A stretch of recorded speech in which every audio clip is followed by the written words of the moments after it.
بسم اللہ الرحمن الرحیم۔ السلام علیکم دوستو، پچھلی ویڈیو میں ہم نے تذکرہ کیا تھا کہ آپ صلی اللہ علیہ وآلہ وسلم نے غزوہ احد سے پہلے اپنی تلوار حضرت ابو دجانہ رضی اللہ تعالیٰ عنہ کو دی تھی۔ جب حضرت ابو دجانہ رضی اللہ تعالیٰ عنہ تلوار لے کر دشمن کی طرف آگے بڑھتے چلے گئے تو اکڑ کر چل رہے تھے۔ اس پر آپ صلی اللہ علیہ وآلہ وسلم نے فرمایا تھا، یہ چال اللہ کو ناپسند ہے سوائے میدان جنگ کے۔ اس کے بعد دونوں لشکر بہت قریب آ گئے۔ اسی وقت مشرکین کے لشکر سے ایک اونٹ سوار آگے نکلا اور مبازرت یعنی ایک جنگی مقابلے کے لیے للکارنے لگا۔ اس نے 3 مرتبہ پکارا۔ جب مشرک کے لشکر والے نے للکارا تو حضرت زبیر رضی اللہ تعالیٰ عنہ اسلامی صفوں سے نکل کر اس کی طرف بڑھے۔ حضرت زبیر رضی اللہ تعالیٰ عنہ نے زور سے ایک چھلانگ لگائی اور اس کی اونٹنی کی بلندی کے برابر پہنچ گئے۔ صحابہ یہ منظر دیکھ کر حیران رہ گئے۔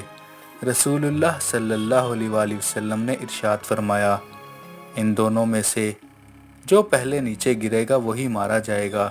اچانک وہ مشرک نیچے گرا، پھر حضرت زبیر رضی اللہ تعالیٰ عنہ اس پر گرے اور گرتے ہی فوراً تلوار سے وار کیا اور وہ جہنم واصل ہو گیا۔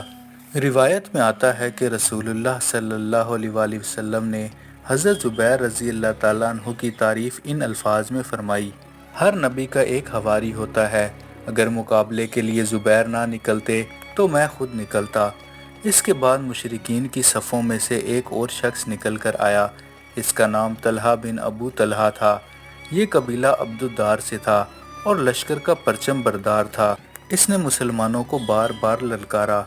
تب حضرت علی رضی اللہ تعالیٰ عنہ صف سے نکل کر اس کے سامنے آئے۔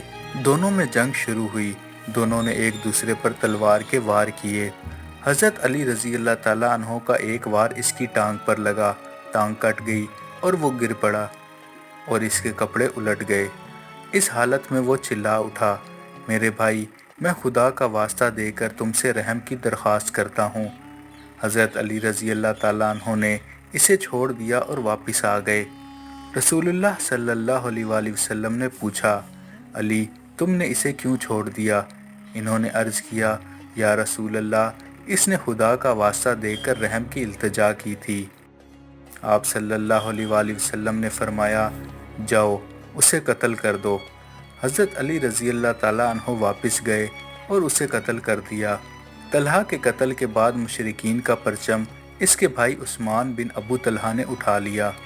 اس کے مقابلے میں حضرت حمزہ رضی اللہ تعالیٰ عنہ آئے۔ حضرت حمزہ رضی اللہ تعالیٰ عنہ نے اس کے قریب پہنچتے ہی ایک زوردار وار کیا جس سے اس کا ایک کندھا کٹ گیا اور وہ گر پڑا۔ پھر دوسرے وار سے حضرت حمزہ رضی اللہ تعالیٰ عنہ نے اسے ختم کر دیا۔ اب طلحہ کا بیٹا مصافہ میدان میں آیا۔ حضرت عاصم بن ثابت رضی اللہ تعالیٰ عنہ نے اس پر تیر چلایا اور وہ بھی ہلاک ہو گیا۔ پھر اس کا بھائی حارث نکلا۔ حضرت عاصم رضی اللہ تعالیٰ عنہ نے اسے بھی تیر مارا اور وہ بھی مارا گیا۔ دوستو، کہا جاتا ہے کہ ان دونوں کی ماں بھی لشکر میں موجود تھی۔ اس کا نام سرافہ تھا۔ اس کے دونوں بیٹوں نے اس کی گود میں دم توڑا۔ مرنے سے پہلے سرافہ نے پوچھا، بیٹے، تمہیں کس نے زخمی کیا ہے؟ اس نے جواب دیا، میں نے اس کی آواز سنی تھی، تیر چلانے سے پہلے کہہ رہا تھا، لے یہ تیر ابو الفلاح کے بیٹے کی طرف سے۔ یہ سن کر سرافہ جان گئی کہ وہ تیر اندار حضرت عاصم بن ثابت رضی اللہ تعالیٰ عنہ ہیں۔ کہتے ہیں کہ سرافہ نے قسم کھائی، اگر عاصم کا سر میرے ہاتھ میں لگا تو میں اس کی کھوپڑی میں شراب پیوں گی، اور اس نے اعلان کیا کہ جو شخص بھی عاصم بن ثابت کا سر کاٹ کر لائے گا میں اسے 100 اونٹ انعام میں دوں گی۔ دوستو، کہتے ہیں کہ حضرت عاصم رضی اللہ تعالیٰ عنہ اسی غزوہ میں شہید نہیں ہوئے۔